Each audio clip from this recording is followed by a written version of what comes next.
Iran அணு ஆயுதம் தயாரிப்பதற்கான ஏற்பாடுகளை செய்யவில்லை என்று அமெரிக்காவுடைய உளவுத்துறை சொல்லும் போது இஸ்ரேல்காரன பேச்சை கேட்டுக்கிட்டு அமெரிக்க அதிபர் இந்த தேவையற்ற வேலையை செய்து தற்போது உலகத்தையே ஸ்தம்பிக்க வைத்திருக்கிறார், மிகப்பெரிய ஆபத்தில் ஆழ்த்தி இருக்கிறார் என்கிற செய்திகள் முதன்மை செய்திகளாக இருக்கிறார். அதே நேரத்தில் அதனால இந்தியா உள்ளிட்ட எந்த நாடாக இருந்தாலும் ரஷ்யாட்ட இருந்து நீங்க வேண்டிய அளவுக்கு இதுக்கு பிறகு க்ரூட் ஆயில இறக்குமதி பண்ணிக்கலாம் அப்படின்னு சொல்லி அறிவிச்சிட்டாங்க. அது மட்டுமல்லாம இன்றைக்கு IRGC ஒரு முக்கியமான அறிவித்தலையும் எடுத்திருக்கிறாங்க. வெற்றி நமக்கு அருகாமையிலேயே இருக்கிறது என்று சொல்லிட்டு புதிய ஏவுகணை தாக்குதல்ல அமெரிக்காவுடைய தளங்கள் இஸ்ரேலுடைய ராணுவ உட்கட்டமைப்புகள் மீதெல்லாம் நாங்கள் கடும் தாக்குதல்களை நடத்தி இருக்கிறோம் என்கிறது IRGC. ஜெரால்ட் ஃபோர்டும் மத்திய கிழக்கில இருந்து கிளம்பி போய்கிட்டு இருக்கிற கூடிய நேரத்தில் இது தொடர்பாக இன்றைக்கு IRGC ஒரு செய்தியை வெளியிட்டிருக்கிறது. அந்த செய்தி இந்த கப்பலோட லட்சணம் என்ன, அமெரிக்காவோட லட்சணம் என்னங்கிறத காட்டும். அவங்க சொல்லும் போது என்ன சொல்றாங்கன்னு கேட்டா,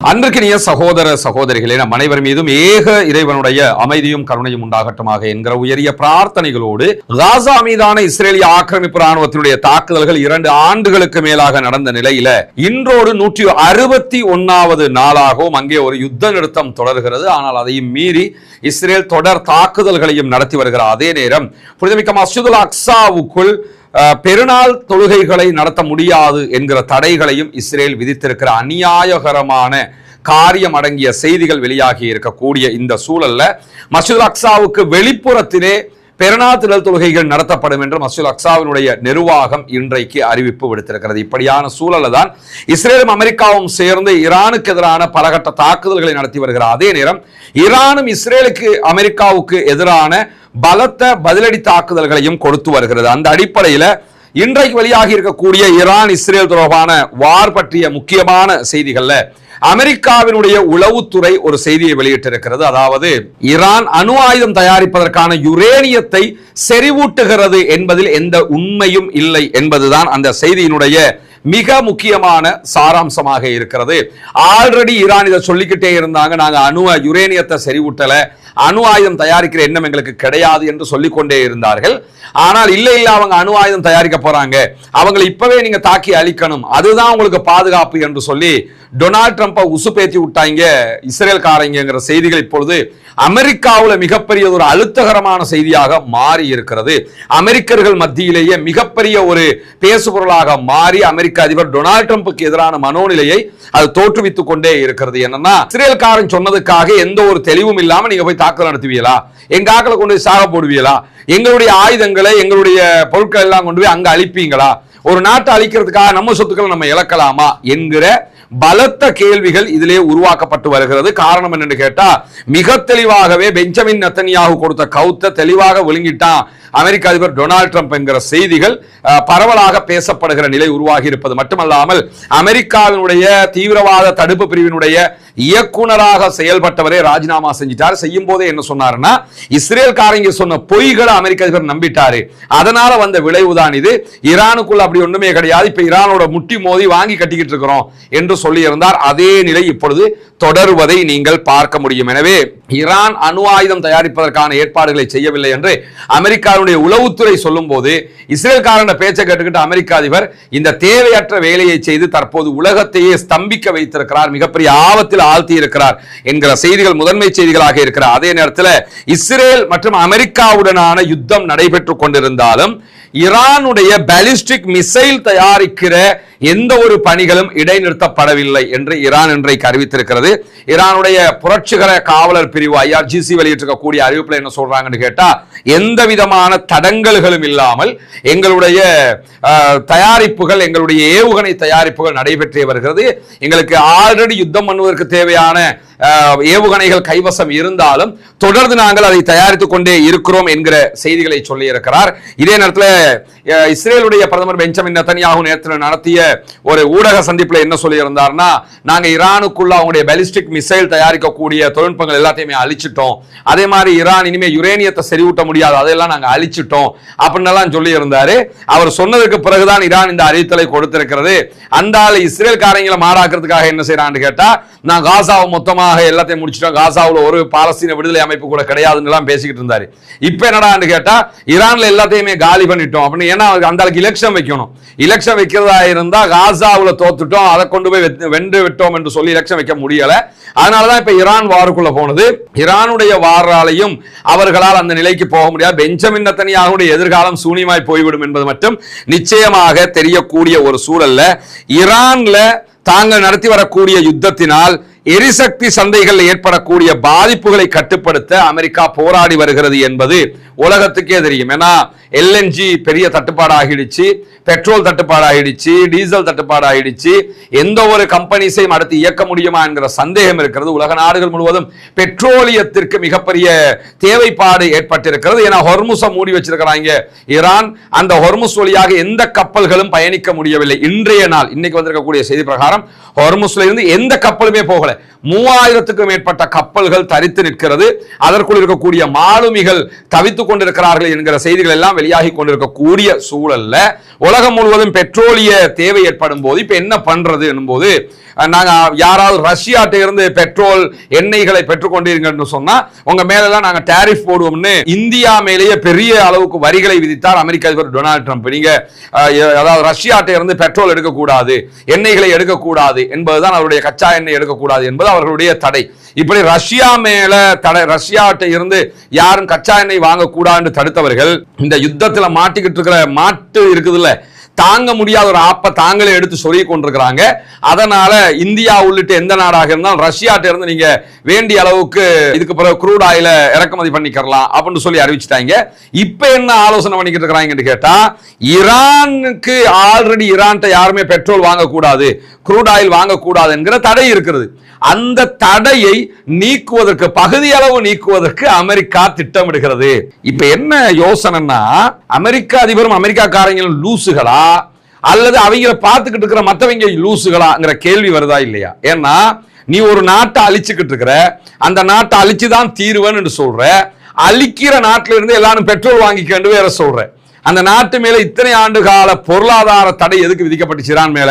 ஈரான் கொடிய நாடு, ஈரான் யாரும் எடுக்க கூடாது, ஈரானை அழிக்கணும், ஈரான் அணு ஆயுதம் பண்ணுது, ஈரானால இஸ்ரேலுக்கு திரட்டுன்னு இருக்குது, இதெல்லாம் சொன்னாங்கல்ல. அப்படி சொல்லிக்கிட்டு தான் இப்ப வரைக்கும் யுத்தமே, இன்ன வரைக்கும் ஈரான் மேல அட்டாக்கும் பண்றாங்க.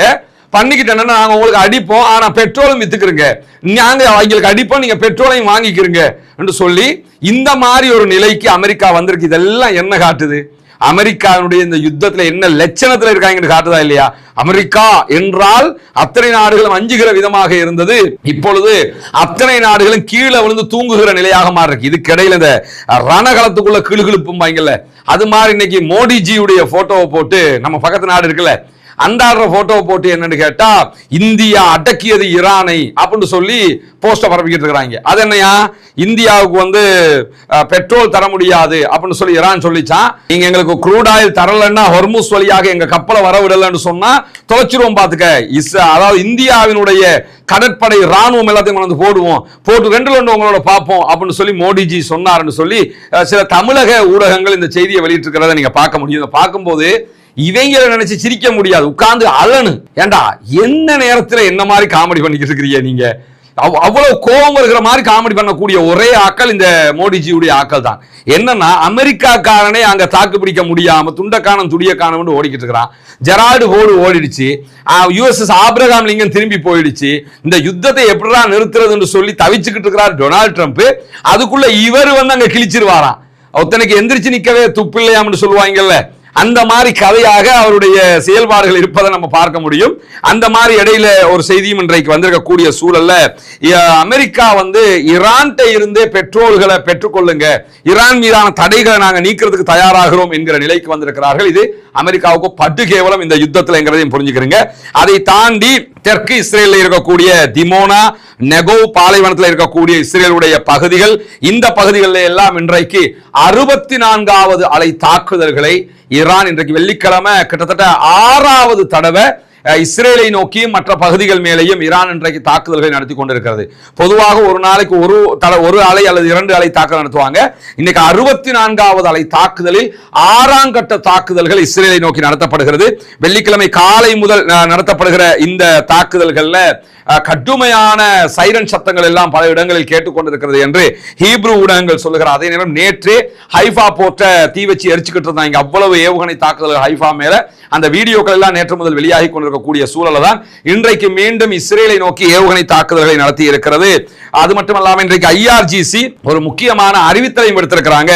வெற்றி நமக்கு அருகாமையிலேயே இருக்கிறது என்று சொல்லிட்டு புதிய ஏவுகணை தாக்குதல்ல அமெரிக்காவுடைய தளங்கள், இஸ்ரேலுடைய ராணுவ உட்கட்டமைப்புகள் மீதெல்லாம் நாங்கள் கடும் தாக்குதல்களை நடத்தி இருக்கிறோம் என்கிறது IRGC.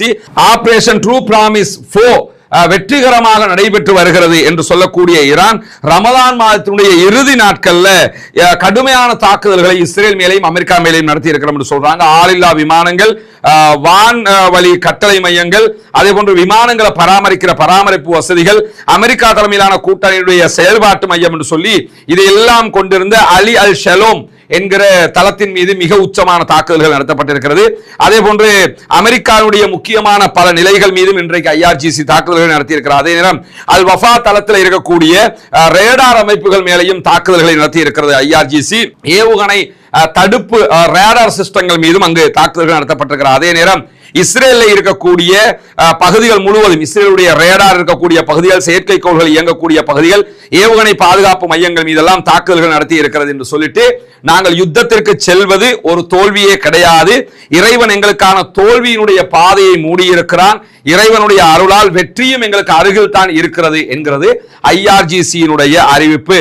இதை தொடர்ந்து நேற்றைய தினம் நமக்கு தெரியும் ஹைஃபாவிலையும் கடுமையான தாக்குதல்களை எல்லாம் அவர்கள் நடத்தி இருந்த நிலையில தான் இன்றைக்கு வெளியாகி இருக்கக்கூடிய இன்னும் ஒரு முக்கியமான செய்தி என்னவென்று சொன்னால், உலகின் நம்பர் 1 விமானம் என்று சொல்லக்கூடிய F-35 விமானங்கள் மீது தாக்குதல் நடத்தி இருந்தது ஈரானுடைய IRGC.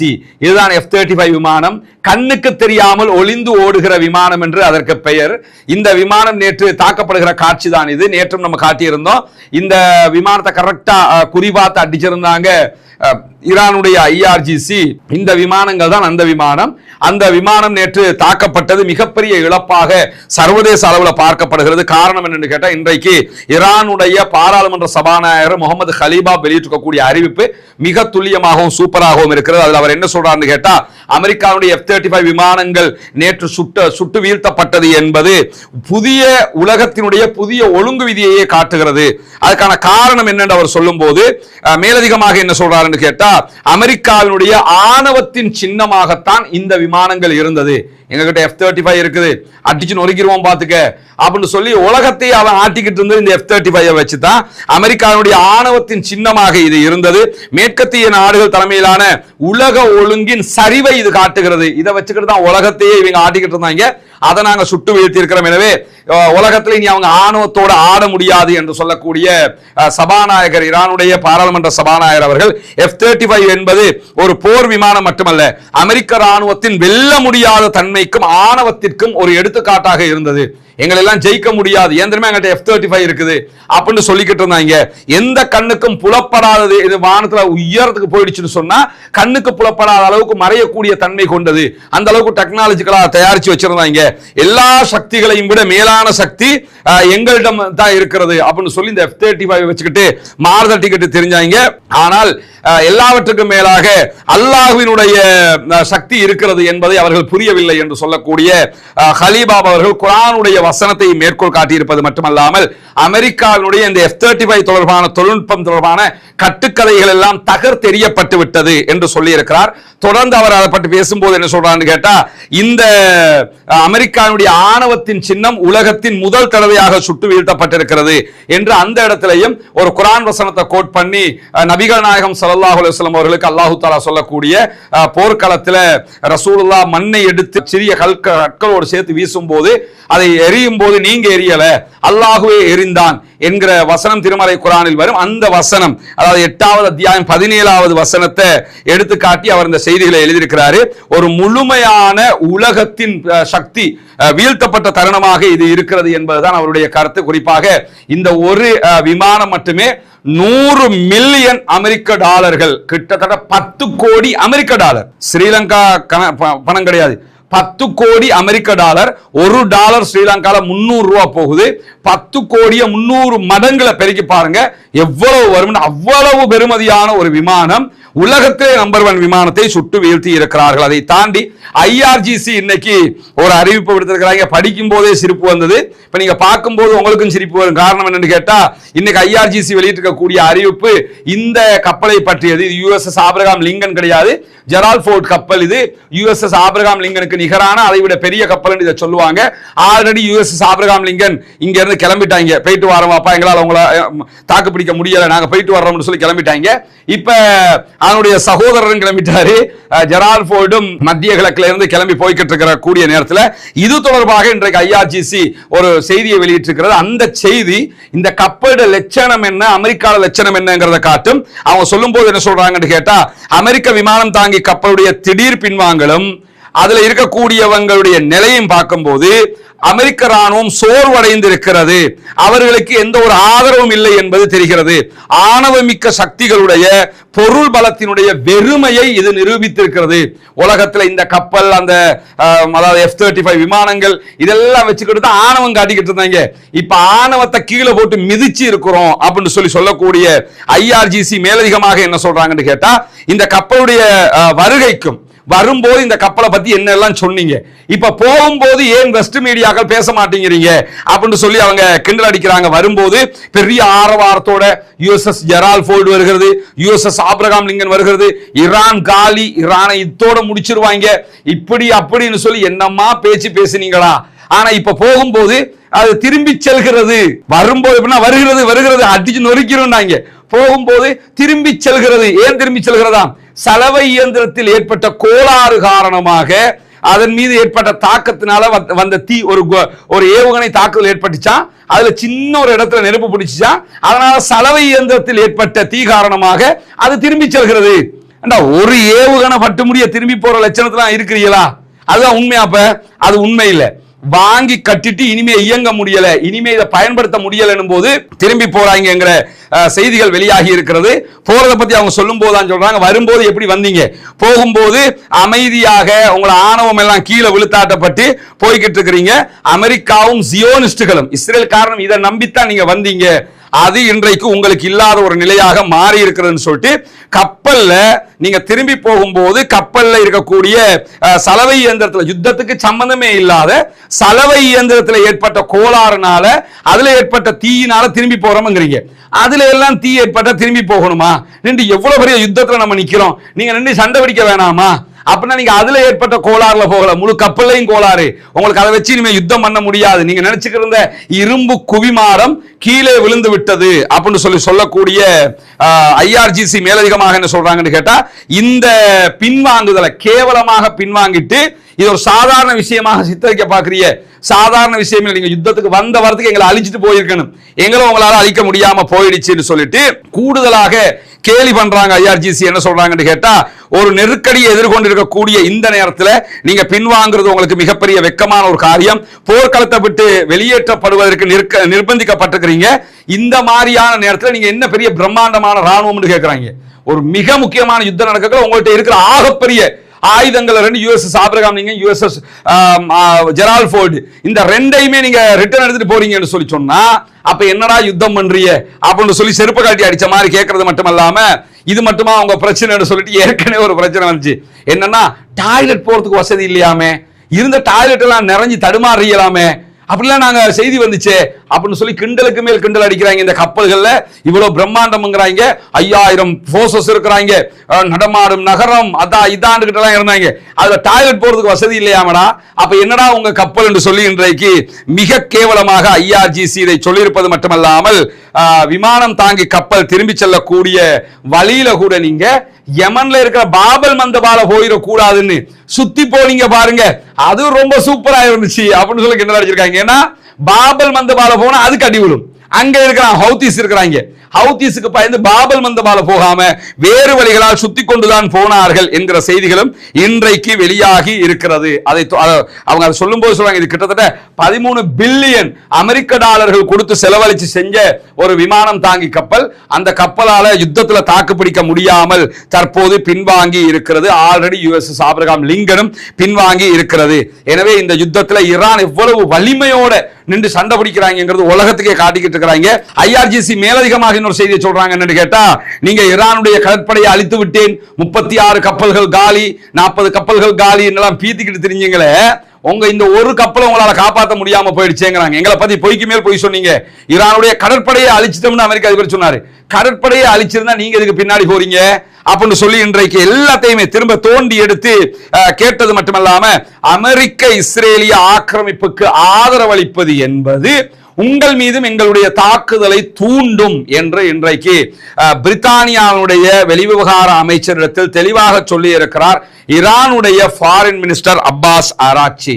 ஏன்னா பிரித்தானியா நீங்க அமெரிக்காவுக்கு சப்போர்ட்டா போகக்கூடாது, போனீங்கன்னா நாங்க உங்க மேலேயும் அட்டாக் பண்ணுவோம், அதுக்கு பிறகு நீங்க எங்களை குறை சொல்லிக்கிட்டு வரக்கூடாது, நாங்க ஆக்கிரமிப்புக்கு எதிரான யுத்தத்தில் நிக்கிறோம்னு சொல்லி மிக தெளிவாக இன்றைக்கு அவர் பிரிட்டனுடைய வெளியுறவு அமைச்சரிடத்தில் தொலைபேசியில் பேசும்போது சொல்லி இருக்கிறார் என்கிற செய்திகளும் வெளியாகி இருக்கிற அதே நேரம் ஈரானுடைய யுத்தத்தில் சேருவதற்கு தயங்கியதற்காக நேட்டோவினுடைய நாடுகளை இன்றைக்கு குறை சொல்லி இருக்கிறார் மீண்டும் அமெரிக்க அதிபர் டொனால்ட் ட்ரம்ப். அந்த அப்படித்தான் வச்சுக்கிறீங்களேன். இந்த என்ன சொல்றான்னு கேட்டா, இந்த யுத்தத்துல நேட்டோவினுடைய படைகள் சேர்றதுக்கு விரும்பல, எல்லாம் பச்சை கோழைகள், அவங்களுக்கு தைரியமே கிடையாது, ஈரான் யுத்தத்துல சேர்றதுக்கு வரவும் இல்லை, அதே மாதிரி ஹொர்முஸ் நீர்நிலையை காப்பாற்றுறதுக்கு வரவும் இல்லை, அவங்க தைரியம் இல்லாத ஆட்கள், நேட்டோ ராணுவ கூட்டணியினுடைய சக உறுப்பினர்கள் அத்தனை பேருமே இப்படிப்பட்ட கோழைகள் தான், இவங்களை வச்சுக்கிட்டு எந்த யுத்தமும் பண்ண முடியாது, நாங்க இல்லைன்னா அவங்கள நிக்கவே முடியாது அப்படின்னு சொல்லி இன்னைக்கு அமெரிக்க அதிபர் டொனால்ட் ட்ரம்ப் அவருடைய சோசியல் மீடியா பக்கத்துல சொல்லி இருக்கிற செய்திகளும் தலைப்பு செய்தியாக இருக்கு. என்னன்னா, நேட்டோ நாடுகள் கோழைகள் என்றே வச்சுக்கிறோம் அவரோட பாஷையில. நீ எதுக்கு தடுமாறுற, அவங்களை எதுக்கு கூப்பிடுற, நீ தான் வீரனாச்சே, போய் ரெண்டு சண்டை பிடி. ஏன்னா ஈராக்க தாக்கும் போது நேட்டோவை கூட்டிக்கிட்டு போய் தான் சண்டை பிடிச்சாரு. உலகத்துல பெரிய ஆக்கலுங்கிறது, ஆனா எல்லாரையும் சேர்த்துக்கிட்டு போய் தான் சண்டை பிடிக்கிறது. இந்த யுத்தத்துல எவனும் வரமாட்டேன்டா, இப்ப வழங்கிட்டா எல்லா நாட்டையும் சேர்த்துக்கிட்டு வந்து ஒரு நாட்டை அழிக்கிறது ஈஸி. ஈரானோட தனிச்சு நின்றா என்ன நடக்கும்ங்கிறது இப்ப தெரியுதா? இப்ப அமெரிக்காவுக்கே தாக்கு பிடிக்க முடியல, இஸ்ரேல் தனிச்சு நின்றா என்ன நிலைமையா இருந்திருக்கும்? வச்சு செஞ்சு விட்டுருவாங்க 3 நாள்லயே. அப்ப தனியா நின்று போராட முடியல, கூப்பிட்டு வராதவங்கள கோழைகள் என்று சொல்லி கடுமையாக ஏசுறது மட்டுமில்லாம அவர் என்ன சொல்றாருன்னு கேட்டா, without the USA NATO is a paper tiger அப்படிங்கிறாரு. USA இல்லாம நேட்டோ நாடுங்கிறது ஒரு காகித புலி அப்படிங்கிறாரு. இப்ப காகித புலி அவங்களா, இந்த இது வடுப்புலி, இது இந்த ஆளை வச்சுக்கிட்டு ஒண்ணுமே பண்ண முடியாது, முழு அமெரிக்காவை நாசமாக்கி விட்டு போயிட்டாப்ல. நாசமாக்கிறது மட்டும் நேட்டோக்காரை இப்ப கேட்டான்னு யோசிப்பான், போதும்டா நாங்க கோழையாவே இருந்துக்கிறோம், நீங்க போய் வீரம் காட்டினீங்கல்ல, USS ஆபிரகாம் லிங்கன் காலி, USS ஜெரால்ட் ஃபோர்ட் காலி, இதுல நாங்க வேற உங்களோட வந்து முட்டி மோதணுமா, எங்க இருக்கிற கப்பல்களை நாசமாக்கணுமான்னு சொல்லி கேட்பாரா இல்லையா? எனவே இந்த யுத்தத்துல தெளிவாக ஈரான் வெற்றி பெற்றுக் கொண்டே இருக்கிறது. இந்த நிமிடம் வரைக்கும் ஈரானுடைய வெற்றி தான் கைக்கு மேல் உயரமாக நிற்கக்கூடிய காட்சிகளை பார்க்க முடியும். அல்லாஹ்வினுடைய அருள், புனிதமிக்க ரமதானுடைய மாதத்துல ஆக்கிரமிப்பாளர்கள் தொடர்ந்து எல்லா நாடுகளையும் காசாவை அழித்து விட்டு மீண்டும் ஈரானையும் அழிப்பதற்காக வந்தார்கள். அல்லாஹ்வுடைய அருளால் அவர்களால் அதை செய்ய முடியாமல் இருக்கிற இந்த நிமிடம் வரைக்கும் ஆக்கிரமிப்புகள் நிறுத்தப்பட வேண்டும், ஆக்கிரமிப்பாளர்கள் ஓய வேண்டும், ஆக்கிரமிப்பாளர்கள் அழிந்து அப்பாவி மக்கள் பாதுகாக்கப்பட வேண்டும், ஈரானிய அப்பாவி மக்களும் பாதுகாக்கப்பட்டு மத்திய கிழக்கும் அமைதி பெற வேண்டும் என்கிற உயரிய பிரார்த்தனைகளோடு புனிதமிக்க நோன்பு பெருநாளை அடைந்திருக்கக்கூடிய நாளைய தினம் அடைகிற அத்தனை பேருக்கும் புனித ஈதுல் ஃபித்ருடைய நன்னாட்களில் அல்லாஹ்வினுடைய அருள் கிட்ட வேண்டும் என்கிற ஒரு உயரிய பிரார்த்தனைகளோடு தொடர்ந்தும் நம்முடைய எல்லா விவகாரங்களுக்கும் ஒத்துழைப்பு வழங்கக்கூடிய அனைத்து சகோதரர்களுக்கும் ஜஸாக்கல்லாஹு கைரா, அல்லாஹ் உங்களுக்கு அருள் புரிய வேண்டும். புனிதமிக்க ரமதானுடைய மாதத்தில் நம்ம உங்ககிட்ட திரும்ப 9 வீடுகள் நம் கட்டுறதுக்கு இருக்கு, இஸ்லாத்தை ஏற்றுக்கொண்ட சகோதரர்களுக்காக என்கிற கோரிக்கைகளை விடுத்து வர்றோம். அதுக்காக நீங்க உதவி செஞ்சுக்கிட்டு இருக்கிறீங்க. அத்தனை பேருக்கும் அல்லாஹ் தஆலா அருள் புரிய வேண்டும். கொழும்பில் நாளை பெருநாள் திடல் தொழுகை ஏற்பாடு செய்யப்பட்டிருக்கிறது. கொழும்பு 2 தேவாயிலன்ல கொம்பனி தெரு கோவிலுக்கு அருகாமையில கோர்ட் நீதிமன்றம் இருக்கு. நீதிமன்றத்துக்கு பின்னாடி இருக்கக்கூடிய மெலே கிரிக்கெட் கிளப்ல தான் பெருநாள் திடல் தொழுகை ஏற்பாடு செய்யப்பட்டிருக்கிறது. சகோதரர்கள் அதிலும் பங்கெடுத்துக் கொள்ளுங்கள் என்கிற கோரிக்கைகளோடு முடித்துக் கொள்கிறேன். வாஹர் தஅவானா அல்ஹம்துலில்லாஹி ரப்பில் ஆலமீன்.